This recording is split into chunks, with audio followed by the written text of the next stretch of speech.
사도신경으로 신앙 고백하시겠습니다. 나는 전능하신 아버지 하나님 전지의 창조주를 믿습니다. 나는 그의 유일하신 아들 우리 주 예수 그리스도를 믿습니다. 그는 성령으로 잉태되어 동정녀 마리아에게서 나시고 본디오 빌라도에게 고난을 받아 십자가에 못 박혀 죽으시고 장사된 지 사흘 만에 죽은 자 가운데서 다시 살아나셨으며 하늘에 오르시어 전능하신 아버지 하나님 우편에 앉아 계시다가 거기로부터 살아있는 자와 죽은 자를 심판하러 오십니다. 나는 성령을 믿으며 거룩한 공교회와 성도의 교제와 죄를 용서받는 것과 몸의 부활과 영생을 믿습니다. 아멘. 찬송가 446장 함께 찬양하겠습니다. 찬송가 446장입니다.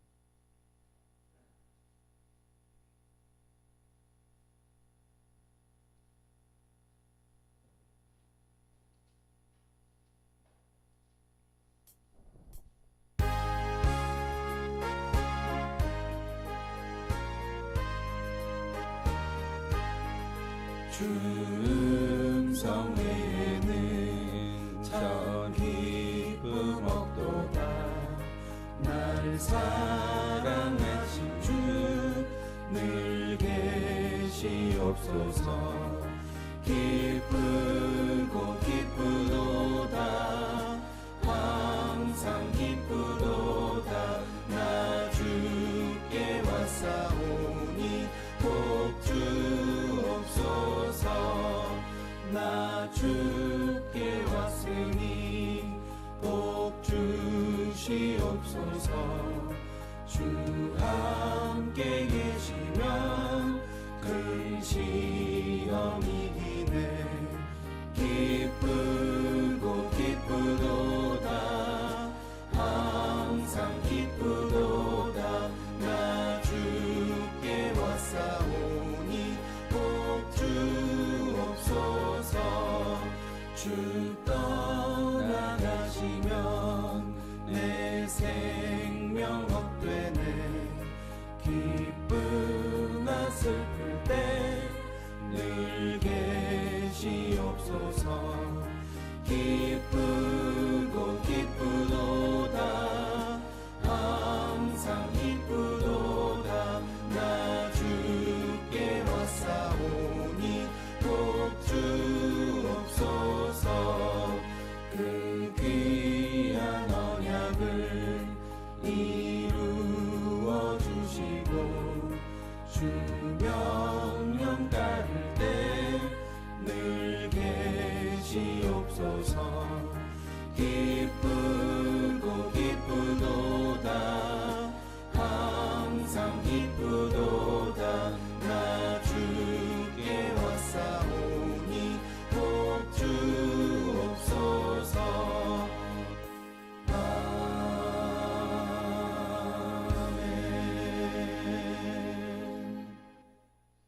함께 보실 하나님의 말씀은 고린도전서 5장 1절에서 13절까지의 말씀 보겠습니다. 고린도전서 5장 1절에서 13절까지의 말씀입니다. 한 절씩 교독으로 하나님의 말씀 받들어 읽겠습니다. 너희 중에 심지어 음행이 있다 함을 들으니 그런 음행은 이방인 중에서도 없는 것이라. 누가 그 아버지의 아내를 취하였다 한도다.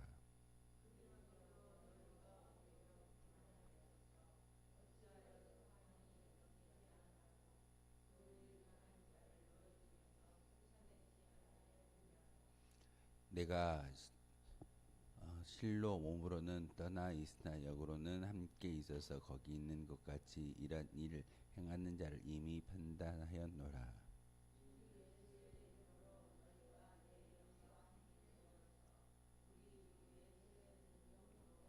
이런 자를 사단에게 내주었으니 이는 육신은 멸하고 영은 주 예수의 날에 구원을 받게 하려 함이라.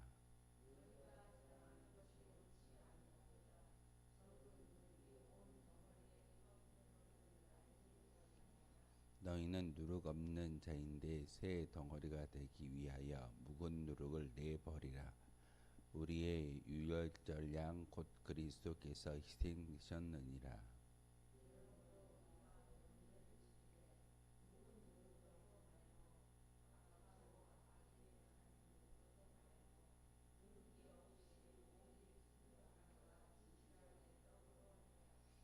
내가 너희에게 쓴 편지에 음행하는 자들을 사귀지 말라 하였거니와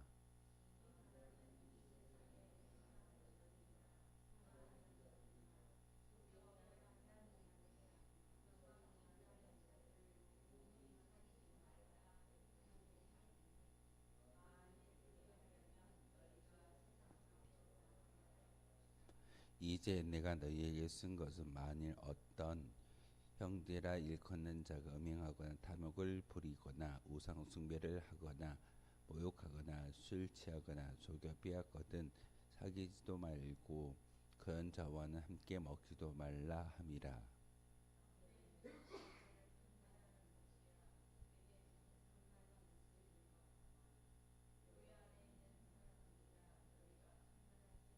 함께 읽겠습니다. 밖에 있는 사람들은 하나님이 심판하려니와 이 악한 사람은 너희 중에 내쫓아라. 아멘. 고린도전서 5장의 말씀을 통해서 새로운 문제점을 다시 한번 제기하고 있습니다. 고린도 교회의 첫 번째 가장 큰 문제는 분열 분쟁이 일어나는 나는 누구의 계보의 사람입니다 라고 이야기하면서 예수님을 떠나는 모습이 큰 문제였는데 고린도전서 5장을 통해서 음행의 문제를 다시 한번 다루고 있습니다.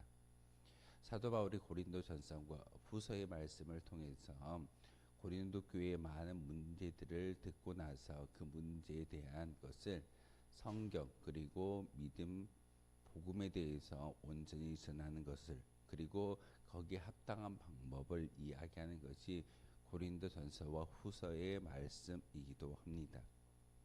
분열 분쟁의 가장 큰 문제 그리고 그 문제의 해결점은 온전히 예수 그리스도의 한 그 은혜를 받은 사람으로서 하나님의 능력을 보여줄 때 그 모든 것들은 해결될 수 있다라고 말하고 있습니다. 그런데 오늘 5장을 통해서 다시 한번 고린도 교회의 두 번째 문제는 바로 어떤 음행의 문제입니다. 항구 도시이고 사람들이 많이 드나드는 곳이기 때문에 자연스럽게 세상적인 문화가 많이 그곳에 팽배해져 있었습니다. 고린도 교회는 어찌 보면은 배가 정박할 수 있는 그런 지역이었고 많은 상인들이 무역을 할 수 있는 그런 도시입니다. 전 세계 많은 사람들이 모여서 바다에서 힘들게 노를 저어서 아니면 풍랑을 그 바람의 힘에 의해서 그곳에 무역을 하기 위해서 사람들이 모여왔을 때 사람들이 그 모든 어떤 어부들이 그곳에서 가장 큰 문제는 음란의 문제였습니다. 성적인 문제가 참 많이 팽배해져 있고 그리고 그것이 단지 그 고린도 지역의 문제뿐만 아니라 교회 안에 들어와서 교회 안에 큰 문제가 발생하는데 어머니를 여인으로서 취하는 그런 음행이 벌어지고 맙니다. 그 이야기를 듣고 나서 교회가 어떻게 처결하는지 들었는데 그것을 그냥 묵과하는 것이 교회의 어떤 처결 방법이었습니다. 그런데 사도 바울이 이 말을 듣고 나서 그들에게 전하기를 너희들의 마음 가운데 어찌 보면은 그 죄악된 문제를 그냥 눈 감아 두는 것이 큰 문제다라고 이야기하는 것이 오늘 본문의 사도 바울의 말씀이기도 합니다. 문제를 문제로 보지 않고 그저 눈 감아 버리는 것은 오히려 문제를 더 크게 만드는 것이고 또한 죄악이 더 커지는 것을 막지 못하는 그런 시작점이다라고 사도 바울은 우리에게 가르쳐주고 있습니다.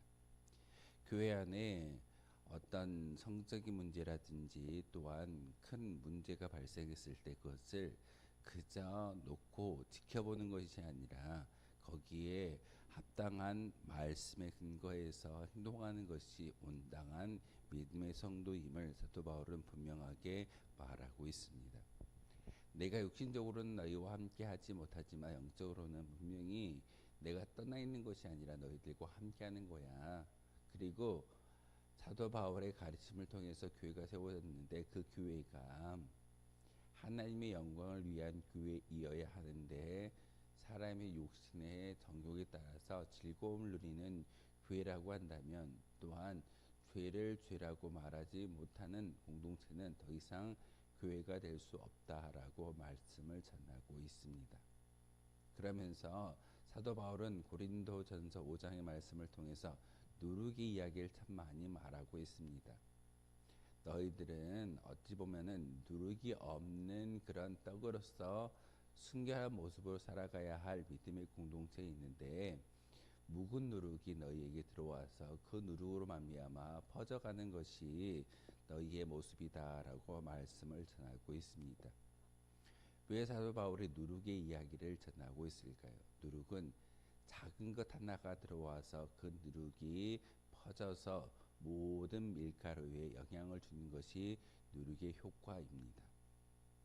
누룩은 오늘 사도 바울이 누룩의 비유를 이야기하고 있지만 죄가 이와 같이 작게 시작되어서 결국은 모든 성도에게 그 죄의 문제가 전가되어지고 죄로 말미암아 그 믿음의 공동체는 와해될 수 있다라고 오늘 사도 바울은 누룩의 비유를 통해서 우리에게 전하여 주고 있습니다. 너희들이 말하기를 우리는 믿음의 공동체이기 때문에 우리는 하나님의 심판을 받지 아니할 거야.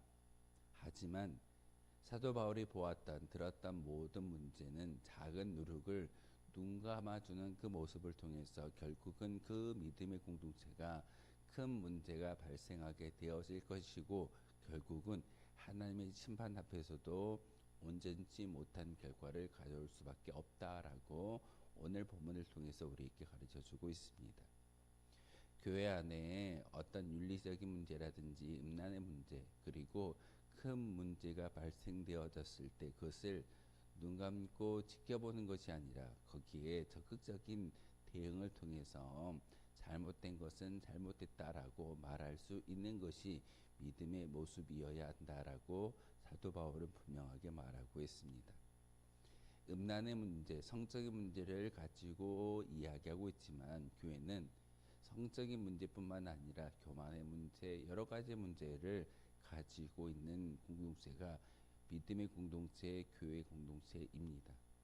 사도 바울이 작은 누룩이 온 공동체, 온 방을, 온 밀가루를 영향을 주는 것처럼 너희들의 영 가운데 하나님의 누룩으로 인해서 죄 없는 자가 되어져야 하는데 이제는 작은 씨앗 때문에 죄가 팽배해져 버렸구나라고 탄식하는 것이 사도 바울의 말씀이기도 합니다. 여러분이 기도하고 여러분이 말씀을 통해서 우리가 온전히 믿음 생활을 영위에 나아가는데 그 기반은 믿음의 공동체의 기반 위에 믿음을 세워갈 줄 믿습니다. 온천교회라는 이 믿음의 공동체를 통해서 우리가 말씀을 듣고 함께 예배하고 하나님을 찾는 거룩한 성소이어야 하는데 이 믿음의 공동체가 작은 누룩으로 인해서 죄로 인해서 흐트러지고 무너진다면 이 믿음의 공동체는 하나님이 그저 놓고 보는 것이 아니라 결국은 심판대 앞에서 심판을 받아야 할 믿음의 공동체인 것을 우리에게 말하고 있습니다. 우리 교회 안에 큰 어떤 회의를 통해서 일주일 동안 2박 3일 동안 그 회의의 모든 과정들을 지켜보면서 교회가 교회답지 못하여졌을 때 큰 아픔이 있고 오히려 세상에서 주는 아픔보다 교회 안에서 주는 아픔이 더 크다라는 것을 간접 경험하면서 죄를 작은 누룩을 무시하고 작은 누룩을 그냥 눈 감아버리는 그런 결과가 얼마나 큰 아픔으로 우리에게 찾아오는지를 그 회의를 통해서 보게 되었습니다. 우리도 마찬가지입니다. 오늘 사도 바울이 9절의 말씀을 통해서 내가 너희에게 쓴 편지에 음행하는 자들을 사귀지 말라 하였거니와 단호합니다. 하지 말라고 하는 것은 절대 하지 말아야 합니다. 하나님의 영광을 가리우는 일이 있다면 그것을 하지 않는 것이 하나님의 방법입니다. 우리는 종종 하나님의 영광과 인간의 즐거움을 놓고 보았을 때 눈에 보이는 인간의 즐거움을 따라가는 것이 우리의 모습일 때가 참 많이 있습니다. 하지만 하나님이 오늘 사도 바울을 통해서 또한 믿음의 공동체 리더들을 통해서 말씀을 전하고 있는 것은 하나님의 영광을 위해 살아갈 수 있는 도구이어야 한다라고 말하고 있습니다. 십계명을 왜 주셨을까요? 또한 예수님께서 이 땅에 오셔서 율법의 완성자로 저 십자가를 지어 주신 이유가 무엇이겠습니까? 믿음의 공동체가 세상 가운데서 빛과 소금의 사명을 감당하기 위한 그런 목적이 예수님의 어떤 죽으심이었고 부활의 사건입니다. 그런데 우리는 종종 눈에 보이는 나의 즐거움과 나의 이득을 쫓아서 사는 그런 모습으로 교회를 이용하고 교회를 사용할 때가 참 많이 있습니다. 교회는 온전히 하나님께 예배하는 거룩한 믿음의 공동체이어야 하고, 그리고 하나님의 영광보다 인간의 육신의 즐거움의 쾌락이 앞설 수 없는 단체가 바로 믿음의 공동체 교회인 것을 우리에게 가르쳐 주고 있습니다. 그러기에 오늘 11절의 말씀을 통해서 사도 바울이 우리에게 말하고 있는 것은 너희가 음행하지 말라. 그리고 교만하지 말고 불순종의 모습이 아니라 순종의 모습을 통해서 하나님의 영광만을 드높일 수 있는 교회이어야 한다라고 말하고 있습니다. 음행하거나 탐욕을 부리거나 우상을 숭배하거나 또한 모욕하고 모든 영광을 하나님께 올려야 하는데 그 영광을 내가 가로채는 그 모습이 있다면 교회는 더 이상 교회가 아닙니다. 그러기에 사도 바울이 펜을 들어서 편지의 모습을 통해서 고린도 교회의 그 문제를 다시금 이야기하고 있습니다. 너희들의 삶 가운데 작은 누룩으로 시작되어지는 그 죄를 눈 감지 말고 절대 형제로서 받아들이는 그런 연약한 모습이 없으면 좋겠다. 잘못된 것은 잘못됐다라고 이야기할 수 있는 믿음의 고백이 우리 가운데 있어져야 합니다. 그러기에 교회는 두 가지의 기능이 있을 겁니다. 복음을 증거하고 복음 앞에 우리의 모든 것을 다시 한번 천국으로 옮겨질 수 있는 구원의 방주의 역할이 바로 교회의 첫 번째 어떤 목적이지만 두 번째 역할은 잘못을 죄를 자극하는 것이 바로 교회이어야 합니다. 성경을 왜 우리에게 주셨을까요? 성경을 읽고 은혜 받고 단지 성경을 통해서 우리의 심령이 위로받기 위해서 성경을 주시는 것이 아니라 성경을 통해서 우리의 영적인 모든 것들이 새로워지고 죄의 문제를 끊어낼 수 있는 기준이 바로 이 성경입니다. 성경을 통해서 하나님께서 이스라엘 백성들에게 10가지의 계명을 주시는 이유는 바로 10가지의 계명을 지켜 하나님의 영광을 높이라는 권면의 말씀입니다. 하지 말라고 하는 것은 절대 하지 말아야 되는 것이고, 작은 누룩의 비유를 사도 바울이 이야기하는 것은 그 누룩마저도 눈 감지 말라는 겁니다. 그래서 교회는 온전히 하나님의 영광이 드높아져야 되는 것이고, 그 드높아지는 모든 상황 가운데 걸림돌이 있다면 그것을 제거하는 것이 믿음의 공동체이고 우리의 삶인 것을 분명하게 말하여 주고 있습니다. 좋은 게 아닙니다. 율법 앞에, 말씀 앞에, 하나님의 음성 앞에 온전히 우리의 믿음의 고백을 올려드릴 수 있는 결단이 진정한 믿음입니다. 그러기에 오늘 음행하는 자를 판단하면서 눈 감아버렸던 고린도 교회의 모든 성도들에게 다시금 사도 바울이 권하는 것은 너희들이 그 작은 죄로 인해서 믿음의 공동체가 와야 되지 아니했으면 좋겠다라는 그런 말씀을 전하여 주고 있습니다. 그러기에 오늘 하루를 살아가실 때 하나님의 영광과 인간의 육신의 정욕을 우리가 두 가지의 길이 눈앞에 보인다 할 때 우리는 육신을 철저히 무너뜨리고 하나님의 영광을 위해 살아갈 수 있는, 그리고 작은 누룩일지라도 작은 죄다 할지라도 이것을 눈 감아 버리지 말고 내 스스로 그 죄의 문제를 떨쳐버리고 믿음의 공동체인 이 운천교회가 죄로 인해서 무너지지 아니하도록 기도해 줄 수 있는 저와 여러분 되어 주시기를 주님의 이름으로 소망하겠습니다. 기도하겠습니다. 거룩하신 주님, 참으로 감사를 드립니다. 오직 순전함과 진실함으로 진실의 떡으로 살아가자라고 말한 사도 바울의 음성을 우리가 들었습니다. 하나님, 예수님을 통해서 우리가 순전하고 진실한 떡으로 살아갈 수 있는 은혜를 주셨음을 항상 감사하며 기도할 수 있는 저희들에게 도와주옵소서. 하지만 사단은 여전히 우리 가운데 작은 누룩의 씨앗들을 심어놓고 그 누룩이 퍼지기를 간절히 소망하고 있습니다. 하나님, 죄의 문제에 대해서 철저히 꺼낼 수 있는 거룩한 믿음의 성도들 되게 도와주시고 우리 운천교회가 하나님의 영광을 드높이는 데 거룩한 교회가 되게 하시고 믿음의 공동체가 되게 하여 주옵소서.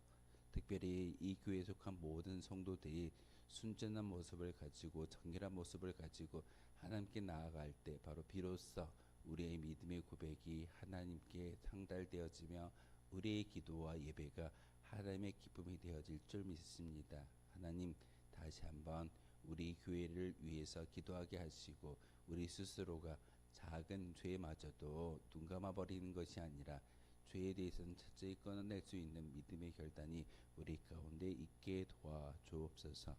하루를 살아가면서 또한 한 달을 살아가면서 하나님의 은혜 가운데 살아가고 있지만 저희들 다시 한번 기도의 자리와 말씀의 자리와 은혜의 자리를 지켜 사수하는 모습으로 나아가고 있사오니 하나님, 다시 한번 우리에게 하나님의 진리의 말씀이 심어지게 하시고 그 진리의 말씀을 따라 순종할 수 있는 저희들 되게 도와주옵소서. 밖에 있는 사람들이 아니라 하나님의 은혜 가운데 살아가는 거룩한 믿음의 백성일 줄 압니다. 하나님, 다시 한번 우리의 심령 가운데 하나님을 바라볼 수 있는 영적인 눈이 있게 도와주시고 그 눈을 통하여서 하나님께 기도함으로써 우리의 모든 심령이 하나님의 영으로 가득히 채워지는 거룩한 시간 되게 하여 주옵소서. 예수 그리스도의 이름으로 기도하옵나이다. 아멘. 하늘에 계신 우리 아버지, 아버지의 이름을 거룩하게 하시며 아버지의 나라가 오게 하시며 아버지의 뜻이 하늘에서와 같이 땅에서도 이루어지게 하소서. 오늘 우리에게 일용할 양식을 주시고 우리가 우리에게 잘못한 사람을 용서하여 준 것 같이 우리 죄를 용서하여 주시고 우리를 시험에 빠지지 않게 하시고 악에서 구하소서. 나라와 권능과 영광이 영원히 아버지의 것입니다. 아멘. 오늘 말씀을 생각하며 기도하도록 하겠습니다.